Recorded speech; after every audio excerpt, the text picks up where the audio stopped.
رونالدو میگه باور نمی‌کنی پسرم چی ازم خواست. اون تو مصاحبه‌ای در حالی که پراش ریخته بود میگه یه روز پسرم جونیور بهم گفت بابا پول میدی من واسه دوست دخترم تولدش فراری بخرم.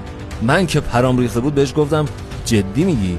اصلا چطور جرأت کردی واسه همچین چیزی از من و مامانت پول بخوای ها؟ بچه خیره سر.